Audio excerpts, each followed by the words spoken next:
few weeks ago here on Football America, we asked if we're watching right now the GOATs in the four major sports. Last Friday, right after we wrapped up episode number 17, in which we debated which number 17 is ultimately better, Josh Allen or Phil Rivers, number 17, Shohei Ohtani, number 17, had maybe the greatest postseason game in baseball history.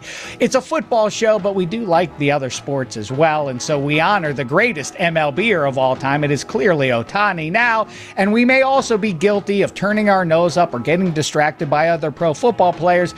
We are looking at arguably the greatest quarterback, at least in pro football history. I hesitate to say Mahomes is the best football player ever. I don't know. Mahomes v. say like Lawrence Taylor is on par with comparing Patrick Waugh and Mario Lemieux. They're both French Canadians who know how to skate, but that's about the extent of it. Anywho, best ever in football, GOATs. Even if you don't think Mahomes is the greatest QB ever, we can now all agree he's still good, and that's bad news for the rest of the AFC. Is this really going to happen all over again with the Chiefs? All of a sudden, as much as we've tried talking ourselves out of KC, they look like the conference's best team. Hate to go back to Mahomes as Thanos, but he does feel inevitable. And just imagine if Mahomes and his pals do get back to the Super Bowl. That'd be 4 in a row. And unlike the Bills in the 90s, they've actually won some of those games. So get ready, everybody. We can get distracted by Lamar Jackson and Josh Allen, but number 17, Josh Allen, better steel himself. Deep down in places he doesn't like talking about, he knows Patrick Mahomes is inevitable. Let's start the show.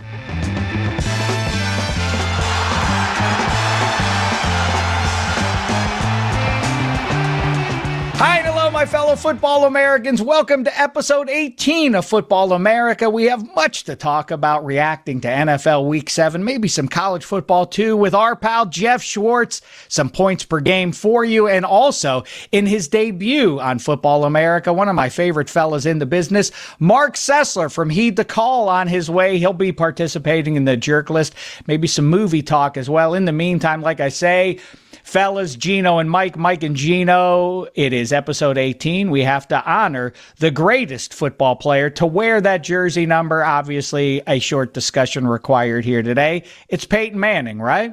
That's an easy one. It's got to be Peyton Manning. The only one I could even think that might be in his stratosphere is Justin Jefferson if you project his career out based on what he's done so far. Yeah, you got to win a Super Bowl, though. So it's easily Peyton Manning, even though he was a complete liability in that Super Bowl with the Broncos and Von Miller carried him to the finish line. It's Peyton Manning. We agree Caleb Williams is not headed to the Hall of Fame. He wears number 18. Randall Cobb. Chaz Joyner wore the number 18 for the Chargers. He's a Hall of Famer. Here's a crazy thing about the number 18. Darryl Strawberry wore it. One of my favorite things, it's sort of trivia, is in 1988, no one under the sun who watched baseball would have believed that neither Darryl Strawberry nor Doc Gooden would make the Baseball Hall of Fame, and yet here we are. Hey, a guy who is in the Hall of Fame is Mike Ditka. And I just learned, before we get to Sessler and Schwartz here, that he's 86 years young, Mike Ditka, one of the legends in pro football lore. And as it happens, I know somebody personally who grew up on the same block in Aliquippa, PA. That would be one Michelle Zubasic. You may know her best from my programs as Mo Damashek. My mother, Mo, are you there? I am here. Hi, Slug. Hello, how are you? Good. Would you like to say hello to Mike or Gino? And by the way, if anybody's Hi, Mike hearing and Gino. It's nice to see you again.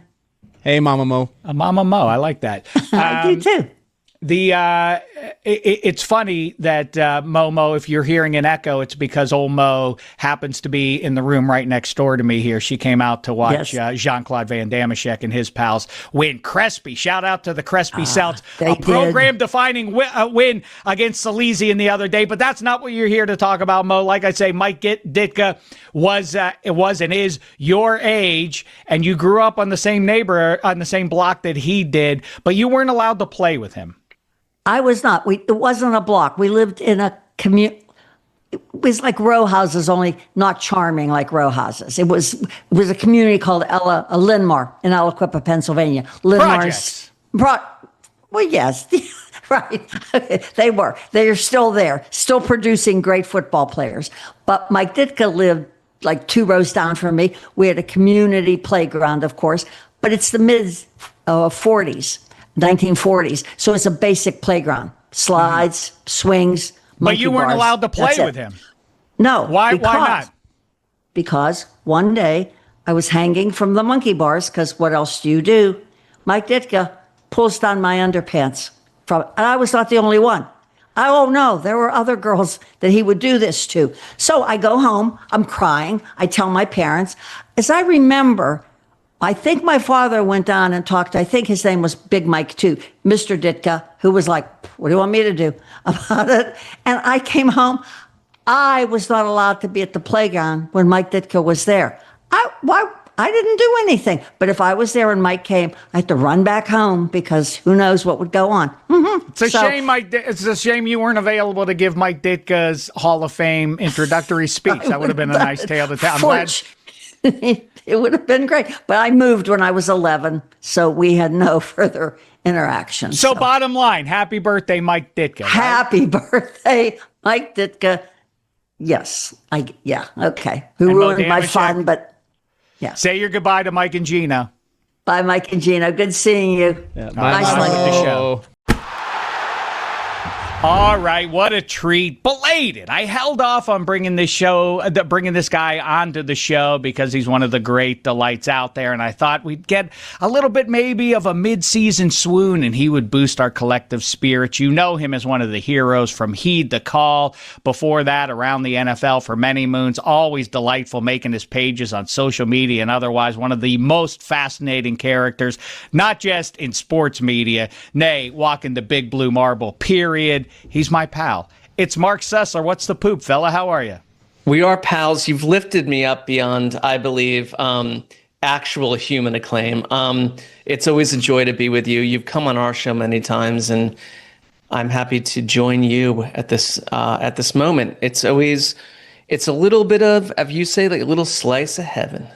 Well, you know, we have gone back and forth, obviously, some deep dives on the AFC North. My team remains the Pittsburgh Steelers. You've been on again, off again with the Cleveland Browns. I'd like to talk to you about that. But before we do anything pro football related, we're obviously getting into the jerk list in just a second here as well. Gino and Mike and Gino preparing the statements that we will react to in just a moment here. Meantime, you and I have been texting back and forth, and so along with our pal Dan Hanzus, on the remarkable picture, probably the best picture of 2025 at minimum. One battle after another. How say you? Has it lived up? Did it live up to the expectations? Hailed as nothing short of the best movie of the generation. Let's start there. Does it meet that standard? I don't know what generation we're in, but yes, because I think I mentioned to you that I have this remarkable, striking memory.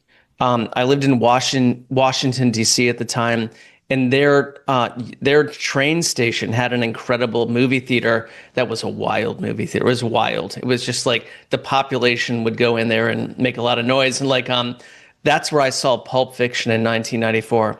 That's where I saw Legends of the Fall with a wild girlfriend. I'll just mention that. But crazy things happen in this movie theater, and not as wild as the woman in Legends of the Fall who shares her bed with not one, not two, but all three brothers. She does, and she's like, I'm a little innocent person that somehow because I'm out in the prairie, I can do whatever I want. And we're kind of sitting there we're postulating that, but Pulp Fiction, I walked out. The kid from E.T. gets killed, right? That's what it is, right? Exactly. No, the kid from E.T. absolutely. gets killed in the Great War. Then Elliot. She reacts to that by bedding down with the beautiful Brad Pitt, Pretty Like a Girl. And then when that gets sideways, she goes to number 3, the brother with the limp, and then goes back to Pitt. Is that how it goes? A ne'er-do-well, a harlot. She rolls out on a train from the East Coast with Henry Thomas, who is Elliot from E.T. Okay. Then she is the other brother, who is the little creepy. He's a little creepy. He's playing a role, so he's a good actor. But he kind of tries to woo her as almost like an adult figure.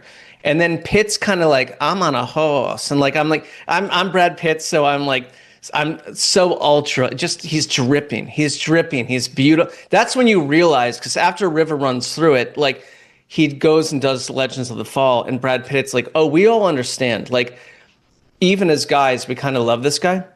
But women are just freaking out. And like, he's a beautiful, beautiful actor and he's good. And like, she naturally comes to him at the end. And they have like a thing where they're in like I get the brothers out of sequence, which order they went into her bed or she went into theirs. Yeah, I think Pitt came last and changed everything. Then he disappears and goes and leaves for Europe for like 7 years. And then he returns like literally on a horse, rampaging towards their compound. And she's out there crying as he returns. So it's like, we get it. We get what women want. I've taken too many lovers from the same family. What am I to do? All right, what were you saying about Pulp Fiction? Because then we have to talk about Cliff Booth, because Colleen Wolfe was here 1 week ago, another mutual pal, and we had a very brief one-round Quentin Tarantino character draft, and the standard for this draft was we have to do a different one at another day, me, you, Did she Wolf, take both John characters? Gonzalez, and the rest. No, she took, and I think she aired. I said, which Tarantino character would you most want to hang out with for a long weekend? Yeah. And she took Rick Dalton, which I think is a mistake. He's a boozy drunk and maybe a good time, but the better time is Cliff Booth, right? Well, he's a good time, but like she's turning down Brad Pitt. Like Colleen must have a lot of options if she's turning down Brad Pitt out of pocket for it's DiCaprio. But like I'm left with the third draft pick, which is like a disaster. But like I don't have a problem with her choice. I think Rick is an adventure. Like you don't know what's going to happen. Cliff Booth's going to take care of you. Got that flamethrower? Yeah, might break that out for you. Well, he might. Well, that girl deserved it. I don't think Colleen would, but like you're left with a very strange third pick after the two of them, right? Am I wrong? Like that's our favorite movie. We're not just talking about Once Upon a Time in Hollywood, though. Yeah. You don't just have to choose from that. You can choose any character in the Tarantino universe. Mike Fuentes, who did you take again? You had a pretty cagey choice. I think my original, when we were doing this whole dance, was I needed the parameters, right? Because I wasn't sure. Because I'm like, Hans Landa seems like an interesting guy, but I don't want to hang out with the Jew hunter for. But you're right that he's interesting. He's interesting, but I don't want to hang out with him. Yes. So I think I ended up picking Mr. White. Yeah, Mr. White from Reservoir Dogs. That's not a good cool choice either.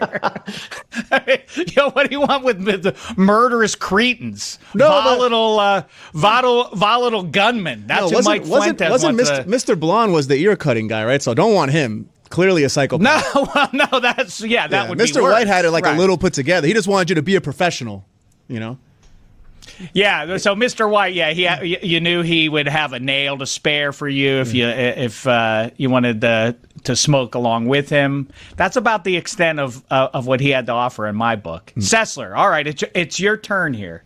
Go ahead, make your choice. I really did some research on this, and also we're filming this at a time when there was some sort of insane Amazon triggered like internet meltdown where I couldn't research anything too, right? Like everyone's like they see like Christoph Waltz as Dr. King Schultz in Django Unchained. Like I think he's got this heart of gold. He's fire. He speaks with fire to his friends. He's willing to go against society. He's just kind of an adventurer, and he's got knowledge, and he's a gunman. He's a wild person. And like when I looked through all the film library of Tarantino, it's like none of us picked a woman, by the way, which is kind of interesting. But this is the guy I'd want to hang out with and go to a bar with. I want to swing through a tavern with two doors that whip open, right? Like the door they cut open, like the Old West doors.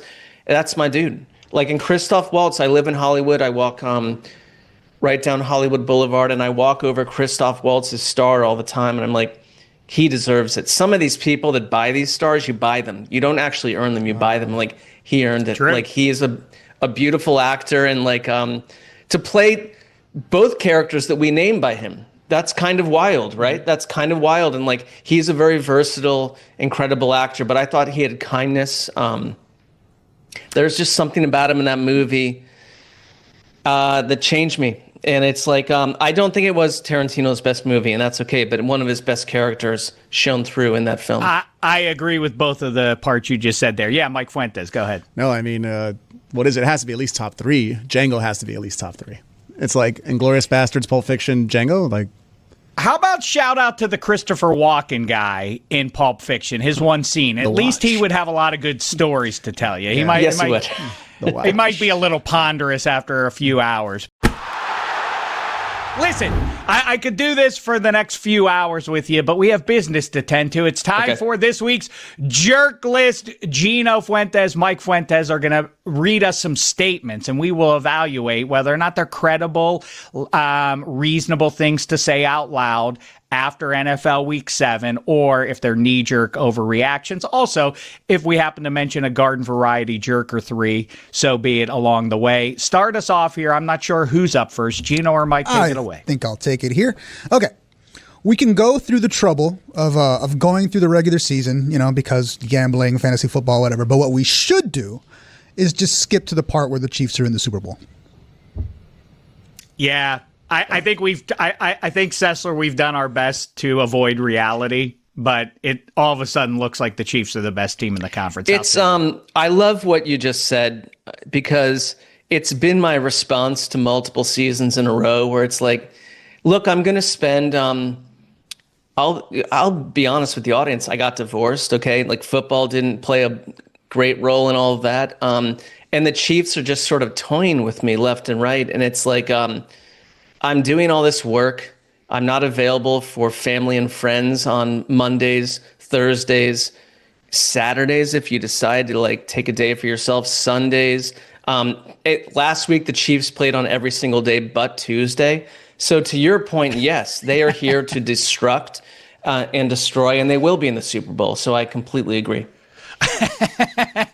Boy, that was a journey there. I mean, that's a splashy headline that I would expect to see in the at the grocery store, waiting to get the bags filled up. The Chiefs ruined my marriage. I like it. I mean, it's I think you said part it and all parcel, but yeah, sure.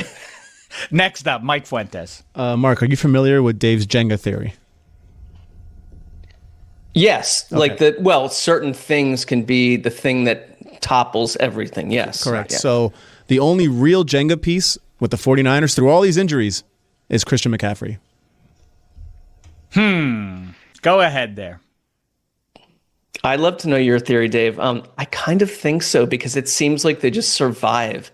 They're survivors to me, and it's like they're going to win 11 or 12 games. They're survivors. Do I find them thrilling? Are they the version of the Niners we've seen before? No, but it's like they kind of DJAF. They're just like, we're going to keep rolling. And if you get McCaffrey from this past weekend, I think they survive pretty well, Dave. I have to throw one in as far as this goes. No, I disagree with that, as I've already stated here. I think they have a ceiling on them that is lower than when they have Nick Bosa in there. Even with Fred Warner out, Nick Bosa, to me, is what keeps them from winning 2, nay, 3 games in January to get to the Super Bowl. I just don't think that they're capable of doing that without Bosa, and certainly without Bosa and Fred Warner now. So a good team, they're going to make the playoffs. I just don't think that their destiny is a home game in Santa Clara for Super Bowl 60. I will say this, though.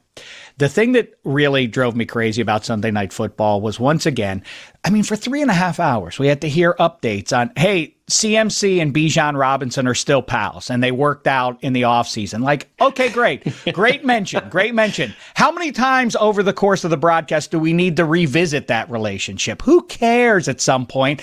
By the way, pro football, you're doing very nicely. You don't probably need my counsel. I try to give it to you best I can to make pro football a little better than I found it.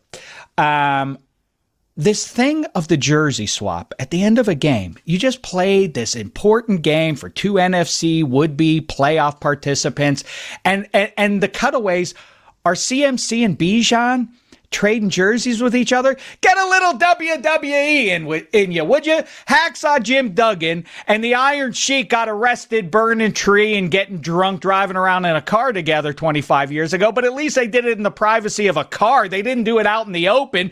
Do that in the bowels of the stadium. Do that out of our eyesight. We don't want to see you two playing grab ass with each other after we just spent 3.5 hours hating one half of the equation. Anyway. No, I'm with you. I've also found out that Roddy Piper had a retirement match in WrestleMania and then quietly fought a match the next day in like deep North Carolina to make more money. It's like, okay, break my 6th grade heart. Like Junkyard Dog drove off a road in North Carolina and died or something. It's like Look all how these mad people. you made Gino and Mike. Well, I remember, it's the first time Hulk Hogan has slammed Andre the Giant. He has slammed him like 6 That times happened before like at that. least 3 times before that. Well, you're right. Yeah. You're right. So That dirty giant. I don't know. I just think we got to throw them all in one big barrel and announce this, Mike Fuentes. You're all jerks. There you go. That's for everybody there. Gino, take it away. No, they did exactly what we was expecting and hoping they'd do. Okay, so that's Jamar Chase. Exactly. That was Jamar Chase. So it's no coincidence that the word Buffalo Bills and the Pittsburgh Steelers, no D's in any of those names. because they have a lack of defense, Mark's Mark. That's what he's saying. There's no D's in those either. I don't know if that's a separate or... Is it a sexual? Is it a sexual reference? I don't think that's the what letter Gino D. was getting No, at. it's just- I don't just think completely so, at absent. least. Maybe he was. But you could go that route if you wanted to. I took it sexually, but like that's probably more. That's how I am. But like I believe in the Steelers a little bit more than I thought I would at this point in the season, Dave. And like that hurts me. It has to come always. It's like $1. It's like less change for the Browns, more change for the Steelers. But like I believe in Pittsburgh a little bit more than I plan to, and I think they kind of are like F you to the rest of the league. And maybe Aaron Rodgers is just a little bit better than we realized, and they'll go to the playoffs. Am I wrong? Like I believe that's Well, a possibility. first of all, where the Bills are concerned, I will keep saying it every time they're mentioned here. Josh Allen is hoisting all those boats, including Sean McDermott's. He is outmoded. He is Don Shula for the 21st century. He is doing harm to the prime of his high-end future, his Hall of Fame-bound quarterback, and he is limiting what that number 17 is capable of doing in pro football. Where the Steelers are concerned, I mean, did you see Thursday Night Football? I mean, the idea that Joe Flacco is kryptonite and it's cute for Mike Tomlin, first of all, he might be the personification of the sort of quarterback who takes down Mike Tomlin teams, which is to say mediocre and on the road. That is a bad mix for Mike Tomlin teams. And that's gone on for 18 years now during another guy who's bound for the Hall of Fame in Mike Tomlin. But I don't think it's adorable that his teams continue to struggle against these teams they shouldn't struggle against, like Joe Flacco and the Cincinnati Bengals. It's a weird kryptonite to have, sort of like Superman, as I've said many times before. This guy is made of steel. He's faster than a speeding bullet, you understand. He can shoot lasers from his eyes, and his chief nemesis is a bald guy who's smart. Consider me unimpressed. Now Joe Flacco's an old guy. At least he has some hair. Maybe 2020 hindsight, Coach T, maybe crying about another division foe in the Cleveland Browns trading Joe Flacco, who again is an old, washed-up man, to the Bengals, shouldn't have vexed you on the level that it did, and it consumed way too much of your time. Jamar Chase seemed to be studying the game plan of the Pittsburgh Steelers, which I bring up because Cam Hayward and other high-end defenders once again announced, they explained away what happened with people didn't understand. We have bad communication and being in the right gap and all of that. You're only pro football players making millions and millions of dollars. There's no reason that you should have figured this out by NFL Week 7. Nay, you didn't figure it out last December and January. So this is extending an issue that is ongoing with Mike Tomlin's defense. And keep in mind, he handpicked these guys. He is the one saying yes or no. This is his scheme. Don't blame the defensive coordinator, Terrell Austin. It is not his scheme. Keep in mind, Mike Tomlin is supposed to be a defensive whiz with a specialty in the secondary. These guys, Joey Porter and Darius Slay and Jalen Ramsey, handpicked to stop not just garden variety wide receivers, but T. Higgins and Jamar Chase.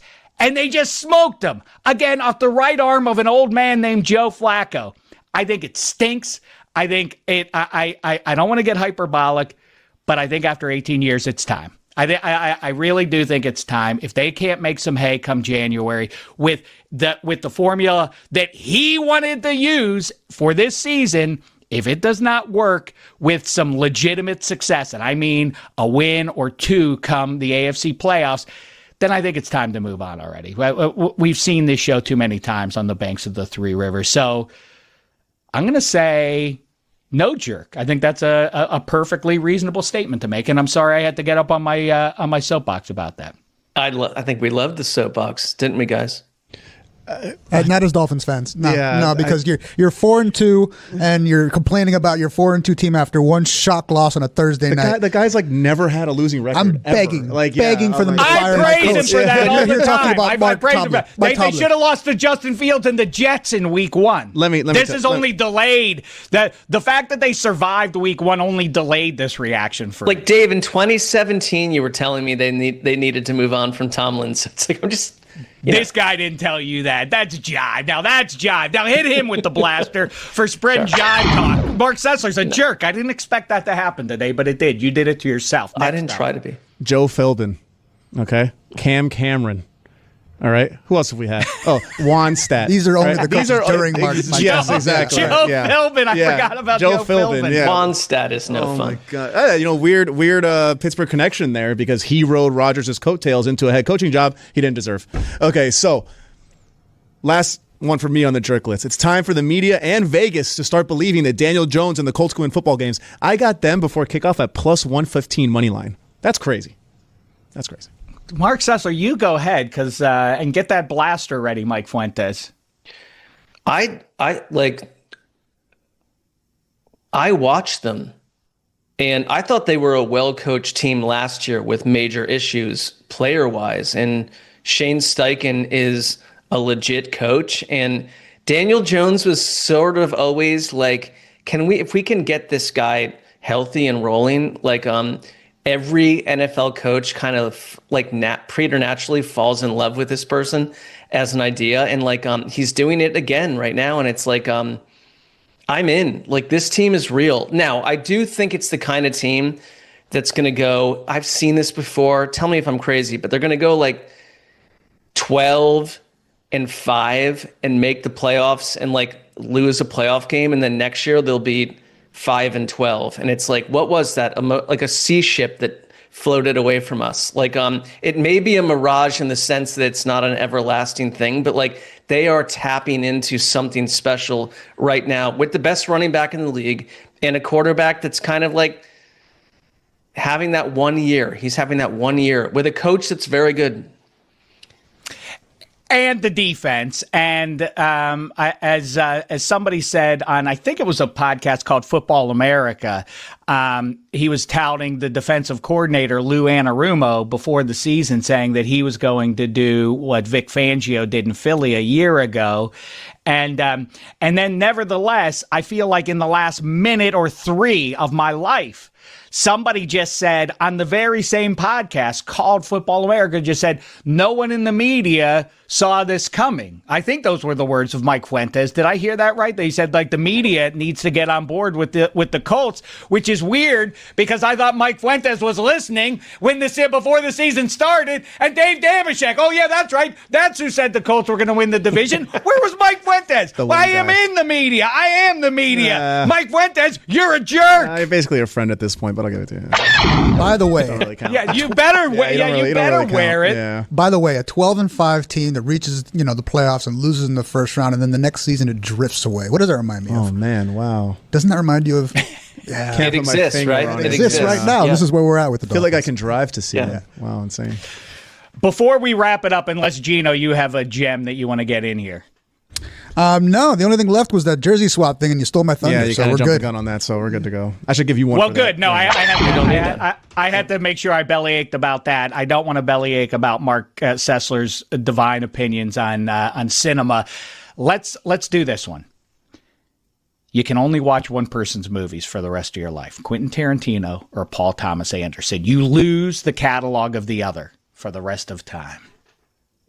Oh, Boogie so Nights, it's what they've already created. And going forward, okay, there will be blood, Phantom Thread, Heart 8, These are great movies. Yeah, These but are great movies. Are they really that rewatchable? I feel like I don't want to watch There Will Be Blood again. I rewatched it in the past year I'm a with couple you of times, on and that it's one. I'm with wonderful. you. Yeah, I I think mean, it's splendid. I've seen it once or twice. I think love it's good. I mean, I'll rewatch Boogie Nights. I think that was like so good. That's an interesting take from Mike Fuentes. You might be on the right track there. I'll watch Boogie Nights for the final 8 seconds of it. I will say one thing. It's weird. Hard Eight is Hard Eight is a really underrated early film from PTA. But if you give me the catalog, if you're saying going forward, Tarantino's like, I'm not doing anything anymore. It's like, then I'm going PTA because there may be another Seafield to him. We don't know what he'll do. But I'm going Tarantino for library, just because I know my actual habits from today. I think PTA wouldn't be PTA without Tarantino. That said, I think they're very different and they're very unusual. But Tarantino's library, you could send me into. I don't want to live on an island by myself, anyways. That feels really stupid. But do I have is it VCR tapes? Do I have a setup? I don't know what's happening. But I go Tarantino. It's my natural reaction. What's your answer? Because that's more important to me. I think Mike is right. I think for rewatchability's sake, that's the tiebreaker with Tarantino. Yeah. They're both divine, but Marc Sessler is now pondering whether or not there would be a plug in Wilson out on the deserted island to put his VCR into. Why you would use that technology, VCR technology, is curious as well, because you have to plug it in one way or the other. I think I would at least want a Laserdisc player, right? I think you're right. I'd be probably gone from sun poisoning in 8 to 9 hours, and it's we don't need to watch the whole library. He gone. That's like me getting, as I have always said, not that big a threat that I'm going to get slowly digested over 1,000 years, like Han Solo. If you drop me in the pit, the Sarlacc pit, because human beings die after 48 hours or whatever. I'm going to miss the vast majority of the slow digestion. I don't want to die. I don't want to get smothered, but I ain't going to be a part of the 1,000 years of digestion after a couple of days. Anyway, Marc Sessler, I could talk to you for a couple of days without break on all matters. Let's do it sooner rather than later at Musso and Frank's, like Booth and Dalton did in Once Upon a Time in Hollywood. Heed the call. Make sure you track him down. Dan Hanzus, Connor Orr, The Grave Digger, all the rest of it, dynamite stuff. You'll be smart. And you. Not just about and football. You soon. And me. Yeah, I've been on there before myself. Great stuff, Marc Sessler. Thanks for the time, Pally. All right, here he is, everybody, for his weekly review of what we just looked at all weekend long. It's time for Points Per Game with our pal from Jeff Schwartz is Smarter Than You and all things Fox Sports. It's Jeff Schwartz. What's happening, fella? And let me just say, picking up on what you tweeted out at some point over the weekend, the Holy War, best seen, all red uniforms against all BYU, and that's just the tip of the iceberg. I feel like Saturday night was an all-time uniform night. How say you, Jeff Schwartz? We had SC, Notre Dame, Pitt, Cuse, Tennessee, Bama, so on and so forth. Look, your lasting legacy on this earth might be getting UCLA and USC to wear their home uniforms in the Victory Bell game. I think UCLA has the best uniforms in college football. I mean, they're obviously up for debate, but I think they do. And you pair their uniforms with the stark contrast of different colors USC has, and it is beautiful. The Holy War is fine. It's fine. Blue and red. It's good.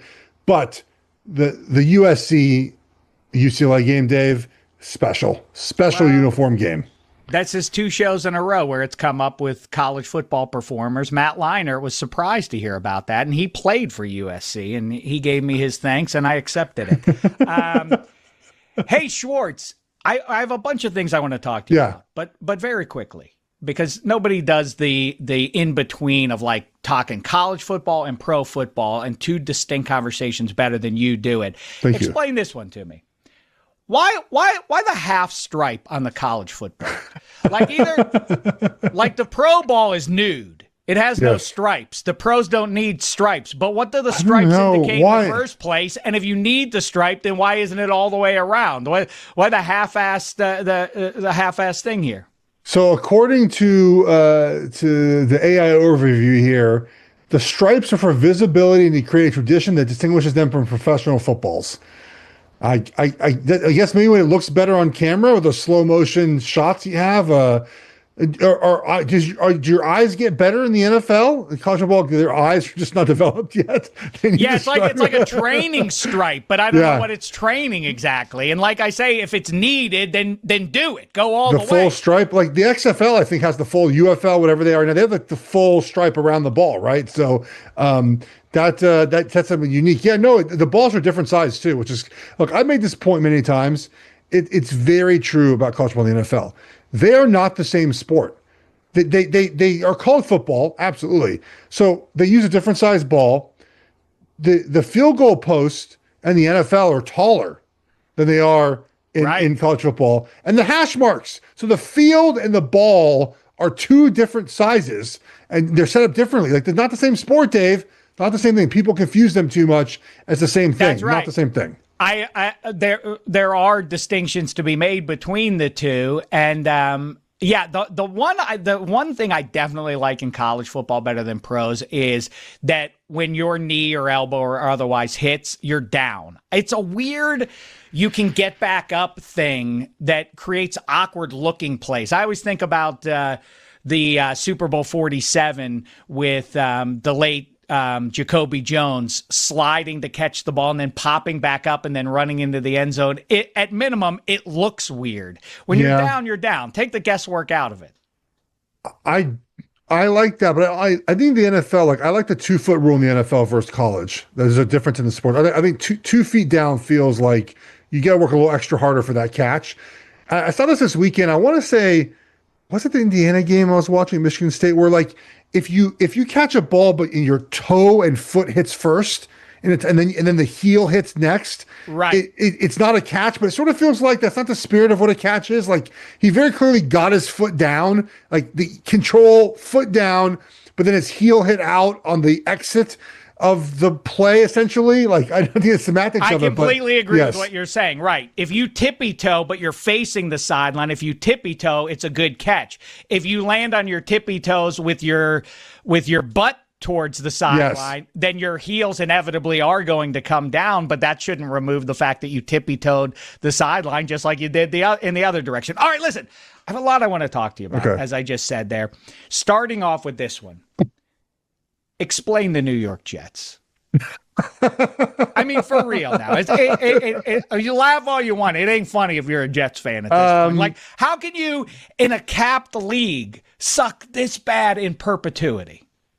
Ownership, right? I mean, it comes down to ownership, right? I've never played with this. I don't know what it is about ownership, but something with ownership. They don't hire the right coaches. They don't have the right players. There's not a buy-in mentality. Look, I've been fortunate to play for the Giants. When you walk in the Giants facility, there's 4 Lombardi trophies that sit there. And you walk in and you feel the winning. Now, we didn't win when I was there, but you feel the need to win, right? And ownership is there every day. It's their job. Not but other places that ownership's not there every day. That doesn't change sometimes how you feel about the team, but it was important. It is important for the Giants to win. Like they're there all the time. It's their baby. It's their job. I played for the Lions when the Lions weren't very good. And you could feel the losing. Like you could feel when it went from the Giants to the Lions. You could feel, dude, Dave, we got booed in the preseason in the Lions on the first drive of the game. We then went 3-and-out and the fans booed us. I remember turning to someone who had been there a while and was like, am I hearing this correctly? Like, yeah, like, I give Dan Campbell, I've said this many times, a ton of credit for breaking that stench of losing. Sure. It takes an extra special coach to do that. And then the Jets just have this stench of losing on them.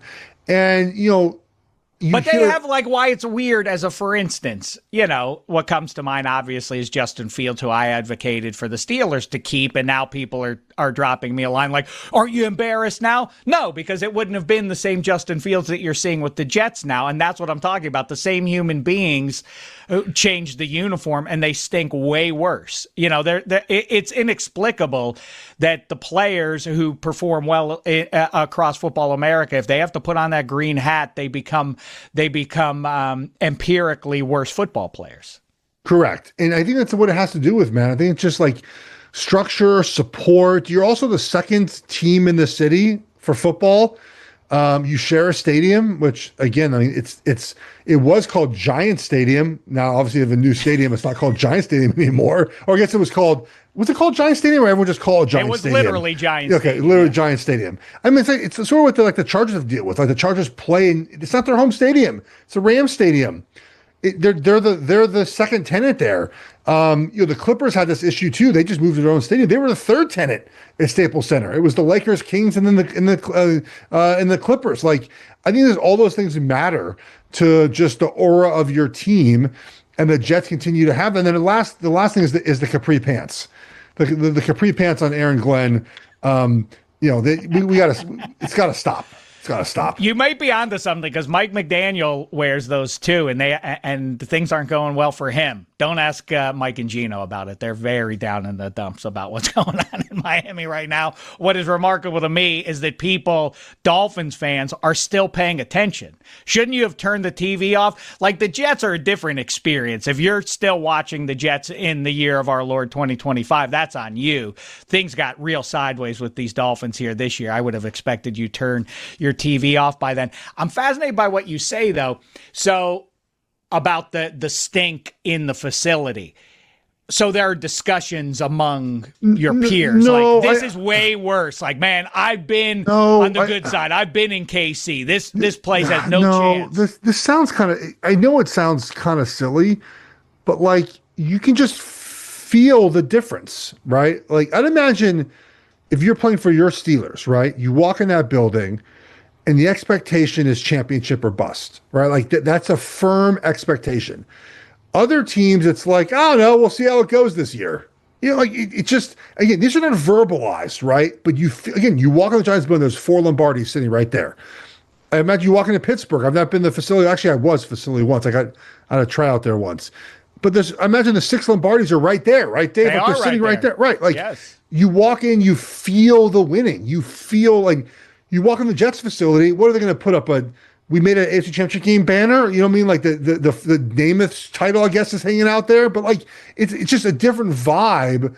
And I'm not saying this is the reason you absolutely win or lose, but it takes a special coach. Rex Ryan almost did it, right? Like the personality he had, like he almost broke through that. And it does just take maybe one breakthrough. It takes 1 year where you go 13-4 and you get to an AFC Championship game, or you get to a title game, a Super Bowl, and it changes everything for you. But that, I think, is a big thing when it comes to these bad teams. It is interesting because now I'm piecing it together, and I just say, well, they're always terrible, but of course, yeah, Bill Parcells did turn them around for a minute, and then Rex Ryan kind of kept the ball in the air there. There's been some times where these teams have gone close, but not gone over the hurdle. They had a quarterback there. I don't know whatever happened to him when Rex was coaching the Jets, but now there's another AFC East team that has a good quarterback again. 4 or 5 years ago, they had a guy named Tom Brady. Then they swooned a little bit, but now they're back with Drake Maye. How say you about these New England Patriots? How far can they take this thing right now in this AFC? Because as I keep remarking, it ain't like the AFC is that loaded up. I mean, I'm not telling you anything you don't already know, but the Chiefs are the best team again. I keep waiting for you to come on here and just like brag to me about your Colts pick. You just been very low key about that. I mocked you very, very with my face. I mocked Mike Fuentes already caught the blaster for pretending like he's never heard anybody predict that the Colts were going to be good this year. Yeah. Didn't say that. That's not what I said. Me do it. That's not what I said. I said the media needs to start trusting that Daniel Jones can win games. I never said, nobody said they were going to go do it, because of course King Dave needs everybody to know he picked up. Yeah, that's right. Yeah. That's right. I want my parade. I made a prediction that nobody else made, and then people are like, well, why isn't the media paying attention? The media was paying attention to it in August. I'll thank you to do the same, Mike Fuentes. Now, you know what? Taste the blaster again for this. The Tamara. I'm sorry you had to hear this, Jeff. That was ugly. Thank you for your apology. I appreciate it. We live in a society where every time you get something wrong, people tell you about it. So you should be able to take a victory lap if you're correct about a prediction. Back to the Patriots. Yes. It's been impressive. Drake Maye, if you were to redraft right now, 2024 quarterbacks, does he won? I just went on Sheil Kapadia's show with The Ringer, and he asked this exact same question, and I'm fascinated by the answers to this. You and I did this, and I asked Matt Leinart the same thing: who's going to be the first quarterback taken in 26? But go back last year, I don't know, man. I like the thing with Jaden Daniels is that just because he had the exceptional rookie season and got through clean doesn't mean that his body type is made for the long term. So and we saw some signs of that earlier this year. I do think Drake Maye's, his body type probably portends the best future, right? For those three guys. So the thing about Daniels, though, is that he was not ever hurt in college. Like, I remember covering him as a true freshman, 175 pounds, Arizona State. That's the same thing you did. Like, no way he survived. And he's been relatively healthy till this season where he got he wasn't healthy. He was going to be healthy last season. I mean, Williams is getting better, but Drake Maye, man, look, I think the judge of these young quarterbacks is like, do they get better every quarter of the season or every couple of weeks? And Drake Maye feels like every single game, every quarter of the season, he's getting better. And their schedule is set up really well. Look, we joked before the season, they're favored in like 11 games, like LOL, 11 games. What are you talking about? They play the Browns now at home. The Browns aren't winning that game. They play the Falcons at home. The Falcons have looked so much different on the road than home. I mean, the Falcons lost the Panthers by 30, then beat the Commanders at home, beat the Bills at home, and then last night, what was that against the Niners? Like uncompetitive on the road against San Francisco. Disappointing in my book. And then look, and then the Patriots are at Tampa Bay. That'll be hard. And then it's Jets, Bengals, Giants, and then it's Bills, Ravens, Jets. Like they're right in the thick of this to win that division. So I think they're for real, Dave. I don't know how you can argue against that. I do think now I regret not putting him into the playoffs. When you and I sat down and etched out the 7 teams that were going to make it, I got close with the Patriots, but just figured they were too collectively young, that it was going to take a season for them to mature a little bit. And by year 3 with Drake Maye, they were going to take off. The thing is, like, the rest of the AFC is just not impressive. That's part of it as well. Denver whatever that was yesterday, that was impressive, but like, I mean, the Chiefs jumped them as big favorites now to win the AFC West. Your Steelers feel like they're going to win that division, but the way I look at the NFL this year, Dave, is there's like 4 teams up top that are sort of the top of the league, right? Like Colts, Chiefs. I still think Buffalo is up there. And I still do think like Philly is in that group of teams.